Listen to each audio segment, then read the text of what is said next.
So in this class, we are going to consider some of the basics which we need to understand as we are working with the sigma notation. As we can see, our questions that we are having this time, they have something to do with this summation, which is called the sigma, which is part of the sigma notation. So I'm just going to list some basics that we actually need to understand as we are to consider our series. What is it that we are talking about this part of our sigma notation?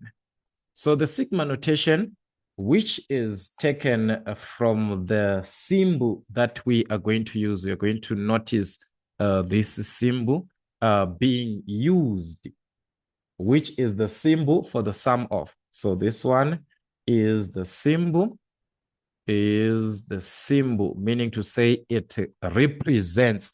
What is it that it represents? So it is the symbol for the sum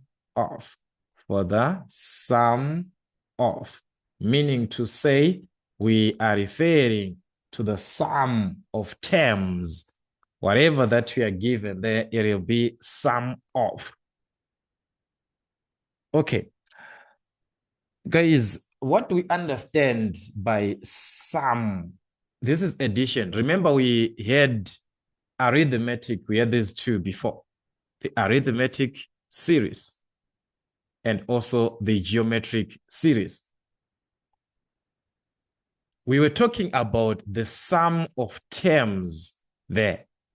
So what basically happened is that we are removing all that procedure to say Sn, which is sum of terms. We are just taking it out and replace it with this symbol. So meaning to say nothing has changed. The summation, the sigma notation brings us back. Is it an arithmetic series or is it a geometric series? It brings us back there. Okay, what am I trying to say? In other words, let's say we are given the summation of tk like this. All right? It is tk, it can be tn, it can be whatever that you're given. Where k is representing the terms from 1, it can be whatever number that you're given there, up to a certain term which is called n, up to n. From 1 up to n. This tk that we are going to see, the whole of this part, whether it's an expression, whether it's a term, whatever that you'll be given there, it is sum of terms that we need. But this tk that we need is this one. It is the tk that we had. Those are the terms that we had before under a geometric or under an arithmetic, this part here. It brings back to those arithmetic or a geometric. So it can be arithmetic, it can be geometric, or it can be any other, because it's just like sum of terms. But as these terms are being added together now, what are we going to have? We are going to have our terms from, if we substitute 1 in place of k or in place of n, depending on what you're given. If n is equal to 1 and this is given in terms of n, you're substituting 1. So it simply means t1 plus t2, you substitute 2, you substitute 3, and so on, and so on, and so on, and so on. When you add, when you substitute in place of k, you substitute n there in place of k, up to that tn. That is what it actually means. Sum of terms.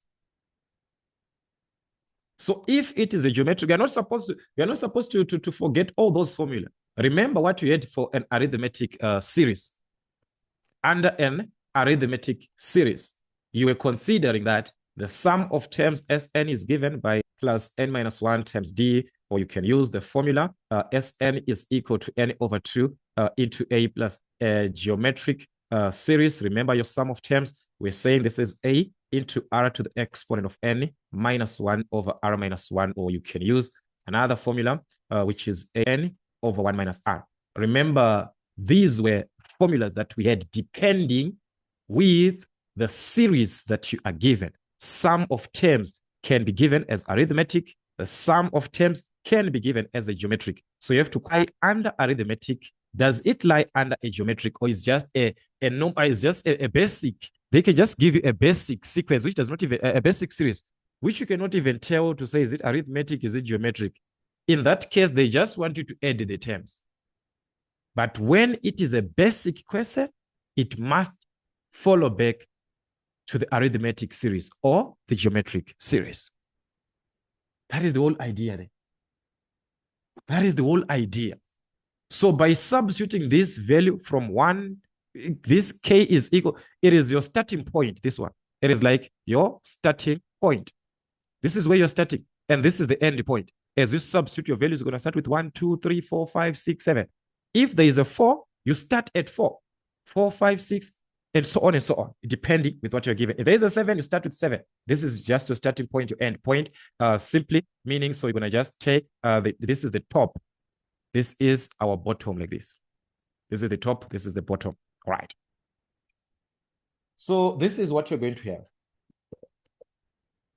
It's either it is going to be arithmetic or a geometric, like I said. Then the number of terms that you are going to use here, whether it's a geometric, whether it is an arithmetic, the n that you're going to use, this one, this n that you're seeing here, which represents the number of terms, that n that we are seeing there, guys, please be careful. It is not this n that we are seeing here on our summation when we see that, no. For the number of terms to be used on this formula, so let's consider that one. For n, which is the number of terms, to be used, all right, this is your grammar, guys. In the formulas, which formulas are you talking about? You're referring to these formulas that I listed there. For that n, it is not just taking the n that you see there at the end. No, you have to use a formula that n, it is equal to, you're going to find the difference between the top minus the bottom, all right? The bottom like this, then you add a 1. Okay, this is what I'm trying to say. Please be careful here, because most of us will be asking how. You are given a summation, whatever that you're given there. Your terms, they start from 1, they end at 5. These are your terms. So you're going to substitute, guys. How many terms do we have from 1 to 5? How many terms do we have? From 1 to 5. Like, let's say there are 5 of them. You have sub T1, T2. How many of them? From 1 to 5. How many terms do we have? From 1 to from. This is included. So if you subtract 5 minus 1 like this, 5 minus 1, you are going to obtain a 4, which is wrong. Because we are saying from, starting from this, 1 is included. So it's like we are counting 1, 2, 3, 4, 5, up to 5. So there are 5 values there. So that is for you not to miss this calculation. That is why we need the formula, the top minus the bottom. So if you use this formula, you're not going to miss, because it's how many terms? There are 5. By counting, we can count 5. So if you are using the formula, it's going to be the top, which is 5, minus 1. Then we add a 1 like this. 5 minus 1 is 1. That's a 4. Then 1 here is the one that is including the first digit must be included. So that's why we have to add 1. So please be careful there when you're talking of the number of terms that you're going to use on this formula. So someone might ask to say, okay, we saw that like this one, there is from 1 to 5. We saw that 5 minus 1 plus 5 minus 1 plus 1, which is 4 plus 1, which is 5. So someone is asking, so the number there, 5, is the same that I'm seeing here. Why can't I just take that n? It is just a coincidence, guys, because we are starting from 1. As long as we are starting from 1 to 15, n is going to be 15. From 1 to 20, your n is going to be 20. From 1 to n, your n is going to be n as it is. From 1 to n. From 1 to 4, your n is going to be 4. It is because you are starting from 1. But let's consider to say our sequence, the series that we are having, the whole summation, it starts at 3 and ends at 10. are we going to say the number of terms of whatever that we have here is equal to 10? Because we just say, okay, the n is the last term that we have there. If you do that, you'll be mistaken. This will be wrong. This will be very, very wrong. How many terms do we have from 3 to 10? Like if we're counting the terms, this is 3, this is 4, this is 9, this is 10. Let's count. 1, 2, 3, 4, 5, 6, 7, 8. There are 8 terms, not 10. It's only when there's a 1. If there's a 1 there, do not worry, guys. Okay, n is equal to 10. So that's the importance of the formula. If you know your formula, guys, we saw here that n is equal to 8. If you know your formula, you're not going to go through all this procedure, guys, because your formula is saying that to find this n, we need the top minus the bottom, which is 3. Then we add 1 there. So that's 10 minus 3, which is 7 plus 1. 7 plus 1, which is 8. So you know that, okay, I've got 80 terms that I'm going to use. So when the number now is not starting at 1, you see that it is important for you to note this. If it is starting with 1, guys, you can just, because of that question, you just, okay, I start with 1. Then it's just by coincidence that your number of terms, they are corresponding. But in actual sense, you need the formula. All right. So let's go through our questions, guys. I'm going to add whatever that I was explaining here that you might not understand at the end. Let me explain with the question so that we'll be together. For number 1, we are given to evaluate the summation of, we are given this is equal to 4, and this is a 70, which is the last digit that we're given, there's 70. You are given to evaluate. It is just like simplify. So the question in your mind is, what am I supposed to evaluate? What is it that I'm supposed to do here? Remember, this summation means sum of. So the question is simply saying, find the sum of terms of this series that was going to be formed if the terms were added together. Find the what? The sum. Find the sum. That is the question. We are asked to find the sum, to find Sn. That is the sum of terms. So that is where I was saying, whether you do not understand the summation, guys, it's just sum of. But later on, these formulas, no, these formulas, they're still important. So we must figure out, is it an arithmetic series, or is it a geometric that was formed there? These terms, were they forming an arithmetic sequence, which we add? How are we going to tell? We can substitute the terms, because here, yes, the formula, guys, the formula states that Tn is equal to, this is what I need you to understand. Some of these things, what can I say? Guys, we are now at a stage that, yes, mathematically, you need to know the basics of other things. If you do not know, then it's fine. I'm going to explain in another way. But this is what you're supposed to know. Basically, as a student, if you are working with the series or the sequence, let's go back to the sequence concept. The nth term, as we saw the nth term in the simplification, guys, of an arithmetic series, it will end up with the D. You end up with something like this, an plus b. You end up with two terms like this, the one with n and the one with the b. This is the condition. Every part that you're going to simplify, this is how it will end up like. You end up with the Tn is equal to maybe 3n plus 7, whatever that you're going. This is how it ends up like. So do we see something from that?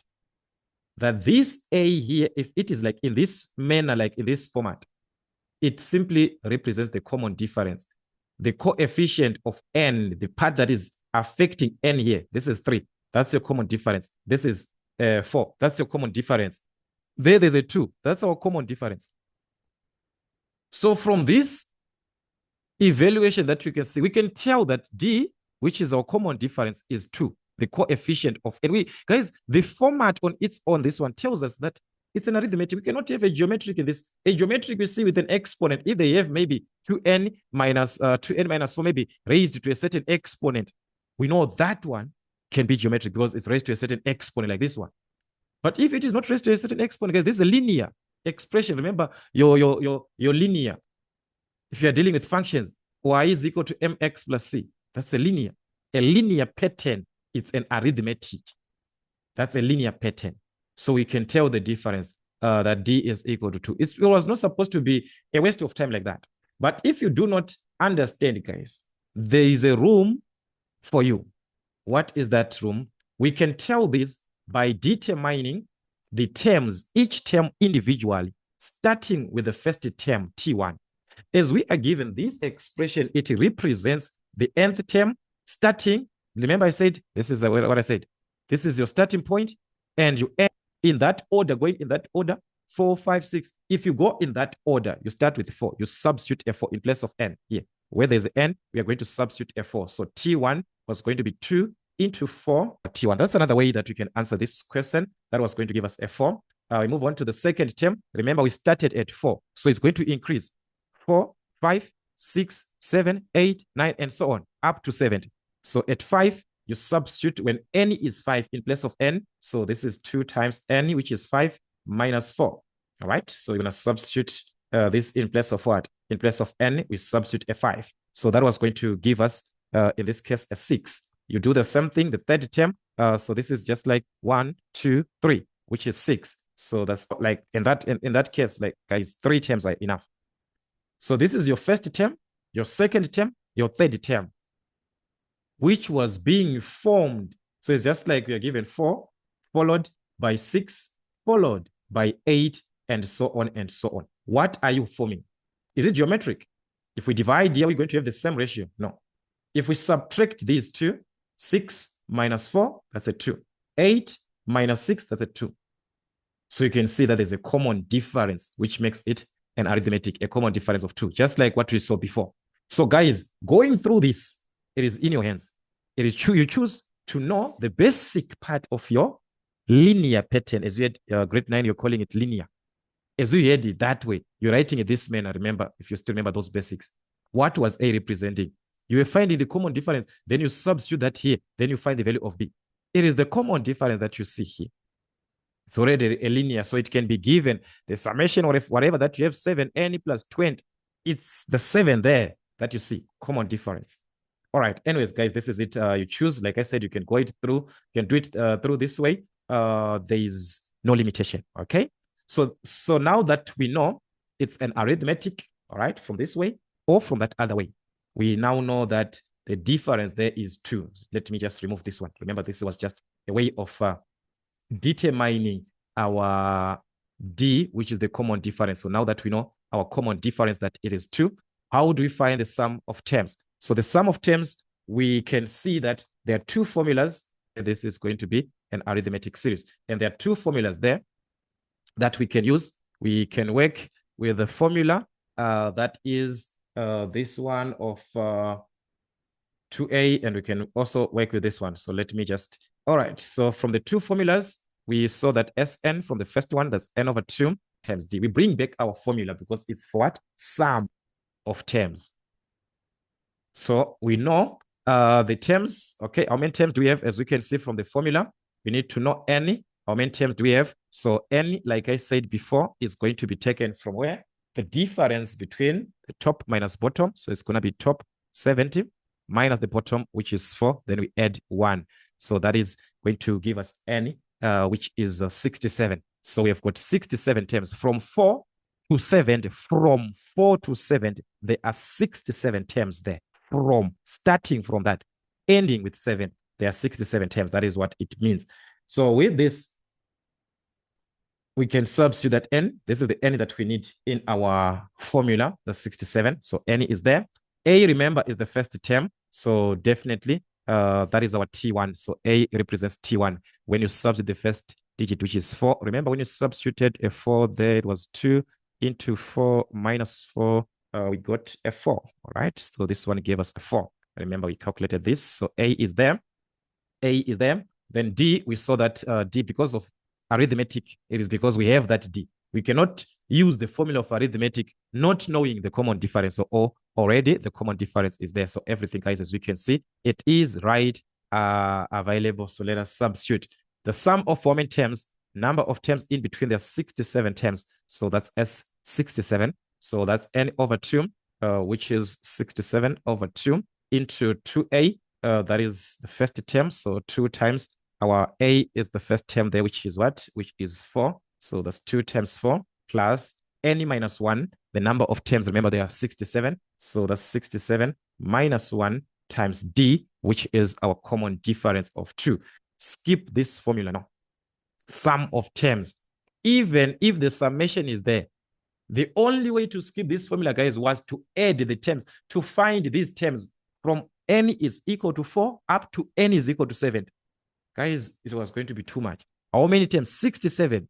You find 67 terms, you write them like this one, 4, like what we had, 47 terms. That was the other way. But guys, 67 terms. So know your formulas. The formula helps. Once you know that it's arithmetic, bring back the formula for the sum of terms. Substitute what you're given. Determine what is on the formula, then substitute your values just like that. So this is it, guys. We're going to obtain 67 over 2, then simplifying the whole of this bracket.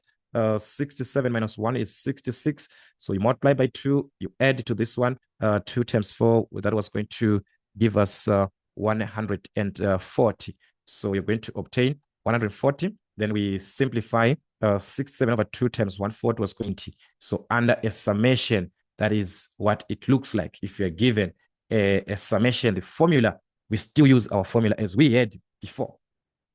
So this is it, guys. Or we can use this other formula. We saw that for the sum of terms under an arithmetic series, we also have another formula. So you can also use A plus L, where A is the first term. The number of terms, we already have this, remember? N for the number of terms is 67. A is the first term, our A is already there. L is the last term, this one. L is the last term, so we do need the last term, right? Let's just save our D. Remember I said our D is what? Our D is 2. We need L, which is the last term.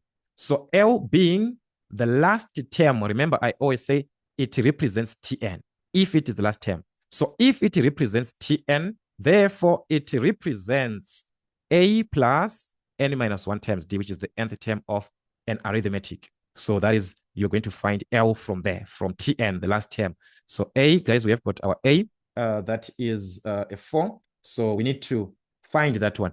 All right. The other part, guys, is that, okay, we can use this part. Okay, let me just finish because I've already written this. So A there is 4 plus n minus 1, the number of terms. Remember, they are 67, all of them. So it's 67 minus 1 times D, which is our D, the common difference there, which is 2. So you are going to use this one, simplify, then you determine your L, which was going to be 136. But instead of us going back to this formula of A plus this and that, the L, which represents the Tn, remember, this is the Tn that we are seeing here. This is the Tn that is already simplified for us. They already simplified this Tn for us here. It's already simplified here. This part is the one that represents our Tn. Remember, I was talking about this as Tk, but here it's in terms of n. So this is your Tn. Already you have it. Tn is already there. So if truly that this is our Tn, the L that we are given, if truly that it's given here, which is 2n minus 4, all we just need here is how many terms from 4 to 70. How many terms are we going to have there? Is it going to be like that? No. In this case, this is the last term. Okay, guys, I need to go back to that formula. Maybe I just lost someone there. Remember, it was A plus n minus 1 times D. The n of the last term, this one, this n, we are not going to consider to say how many terms. It is the last value that you are given. So the n that you're supposed to use there, guys, was supposed to be 70. The D, which is 2. The A, which is 4. Can we correct this one? All right. So if you're using this one, guys, we're just going to take this as it is. Your n, the last part, as you are having it on the top there. You're talking of the last term. So you take that last digit as it is. This one is for the number of terms in between. This one, it works on the formula. All right. This part goes with the formula. This n is representing the n at the end because we are dealing with the last term. So that's 70 there. Please take note. Please take note on this part. So this was going to give us 136. So this is the term. With this, we can substitute into the formula of Sn. So Sn, how many terms? Remember, for the formula, we take this n, the number of terms in between from 4 to 7, we say they are, is equal to n, which is the number of terms. They are 67 over 2 into A plus L, which is 4. L is the last term as we substitute the last digit, which is the end digit, in place of n, so that is our last term, which is 136. So that was going to give us the sum of terms, which is S67. To add these two, that was going to obtain 4,690. So that is the sum. Just like what we had from the previous question, you were going to obtain the same answer from there. Arithmetic, remember the formulas? So like, as you can see from this, it is all about telling to say which presentation am I given? Does it lie under a geometric? Does it lie under an arithmetic? Then use the formula which corresponds to what you are given. That is the whole situation of your question. It does not mean you're supposed to add these terms one. You use the formulas, unless, yes, there are questions like that where you just need to add the terms. Maybe they're those terms. There are questions like that. We are going to see as we are revising during the question papers. On question number 2, we are given, what is the value of m for which this whole summation that we are given here is equal to 65? So what is it that you are given? The whole summation is equal to 65. Remember, this sigma, this summation, means the sum of, so the sum, we are given that when we are adding these terms that were being formed, when we add them, one, we add them, the sum is 65. We are given the sum, that is the condition. So we are already given the sum, which is 65. But of all this, we need to tell, is it under an arithmetic? Is it under a geometric? All right. As we have to calculate the value of m, we need to tell, is it under arithmetic? Is it under geometric? From the layout that we are given, guys, this cannot be arithmetic with exponents like this. Remember, I said this part here that we are seeing represents your Tn, either of the arithmetic or geometric. Which Tn do we see in this presentation? This is under a geometric. Remember, Tn of a geometric is given as a r to the exponent of n minus 1. We can properly see this is a straight geometric, as we are given these terms, they're actually corresponding the same way, k minus 1, n minus 1. If it is corresponding like this, guys, we can even say or tell from this that a is directly equal to 5. Your a, the first term, is directly equal to 5. R, which is the common ratio, is directly equal to 3. We can tell from there. This is the same part, k minus 1, the same part of k minus 1. Of n minus 1 here. Like I said, guys, you are not limited. Let's say you do not know this. What can you do? Find the terms so that you can tell, is it arithmetic or geometric? T1, when k is equal to 1, you start from there. You substitute here, k is 1. So it is going to be 5 into 3 to the exponent in place of k, 1 minus 1. Use your calculator, guys. That was going to give you a 5. Okay? That's your first term, which was going to give you a 5. Which is the same thing that we are seeing. A is equal to 5. You move on the second term, 5 into 3 to the exponent of 1 minus, okay, this is the second term now. Move on, so it's 2 minus 1. So that was going to give us 15. And so on and so on. This is now 3, so this is going to be 3 minus 1. All right, so that was going to give us 45. You find, is it a common ratio or a common difference? So you're going to see this. Common difference is totally out. So we try the common ratio. Over 5, that's a 3. We move on, T3 divided by T2 is a common ratio of 3, which is the same common ratio that we have. From this, T1 is equal to 5. Our first, this one is in your hands. It is you who is supposed to choose. Are you going to go through the substitution? Then you test, is it arithmetic or geometric? Or you relate from the formula, just like what we saw here. Tn can be written as an plus b under an arithmetic in simplest form, which is the same way as we can see here. A geometric, we saw our Tn written as ar to the exponent of n minus 1. So comes an advantage because we just have to take as they are. A is equal to 5, r is equal to 3. All right. So anyways, guys, let's not waste our time. Our r is 3, which is a value that is greater than 1. So meaning to say, as we are to deal with the sum of terms, remember, guys, summation, sum of terms, we are given Sn, and that sum n into r to the exponent of n minus 1 over r minus 1. And this one, it is not supposed to be a surprise for us, guys, because I said when you are starting from 1, ending with another term there, as I was explaining. Your n is that last number that you're given. So your n was going to be represented by m, because I was explaining this to say, let's say there is a 4 here and a 1.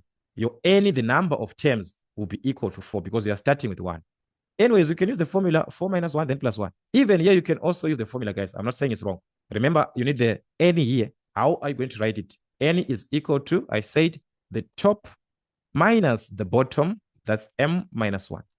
N is equal to m minus 1 plus 1. Yes, just going to be plus 1. Minus 1 plus 1, that's a 0. So n is equal to m. So wherever we see the n, we are just going to substitute with m direct. So be careful, guys. Some adjustments, you substitute it as m minus 2. Maybe m minus 2, maybe m, depending with what you're given then. It's all about what you're given on the substitution part. So be careful. It's all about what you're given. The number that you're given, the starting point. Let's say the starting point here was a 3. Let's say this was our starting point. Our n was going to be given as m minus 3. The starting point, if it was 3, it was going to be m minus 3 plus 1. So m minus 2. So in place of n, you were not going to substitute as m. You're going to substitute as m minus 2. That's why I'm saying you must be careful with where it is starting from. Here it is starting at 1. So if you are starting from 1, guys, that's the effect. That's the effect there. That's the minus 1 and plus 1 cancel. So you just, okay, there's m. It can be by coincidence that you just write, okay, n is equal to m.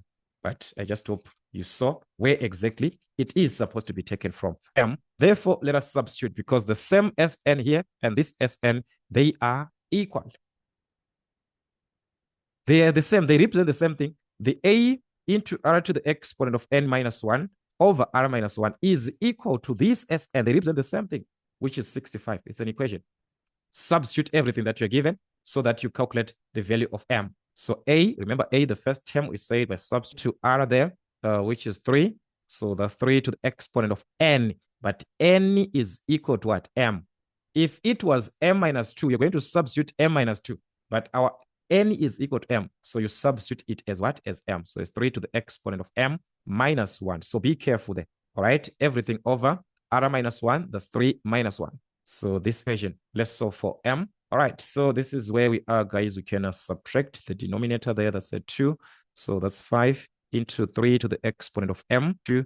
That's equal to 65. All right. So these two cannot divide. So we can just try and cross 1 times 5, which is 5 into 3 to the exponent of m minus 1, like this, is equal to 2 times 65. So we're going to have the product there, 2 times 65, which is 130. So that is it. Remember, the 5 there is multiplying. That's a product, 5 both sides here. So we're going to remain with is equal to 130 divided by 5. That was going to be 26. Okay. So let's take the negative 1 to the other side. That was going to be positive 1. Negative 1 crosses the equal sign, becomes a positive. So 3 raised to the exponent of m is equal to 27. Okay, but guys, that if the bases are the same, we can equate the exponents. So can we rewrite the 27 in the base of 3? Yes, it's possible. That is 3 raised to the exponent of 3. The moment that we see also the exponents automatically will be equal. So therefore, m is equal to 3. There is no adjustment that you're going to do there. We are not going to add anything. We are not going to subtract anything, because we have already substituted where our n was in terms of m. After we have made adjustment from what?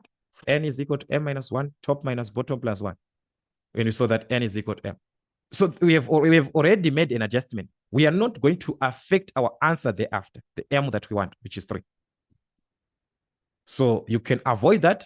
Then you make adjustment on your final answer. If you work it as n, then you have to do adjustment first, then substitute. So be careful, like I was saying, because it can start at a certain value. The k that we are seeing here, it is not always that it will start at 1. It can start at, just like here, it can start at 4.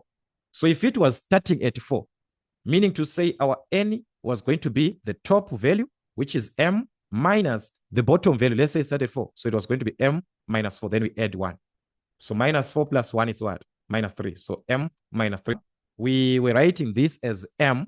We're not going to write as m. With this n here, it is now replaced with what? M minus 3. You must be careful with the starting point. If the starting point is 1, do not worry. You just take the end point as your n. This one, the end point, you take it as your n. So this is it, guys. Let us revise as many questions as we can as we are revising for the exams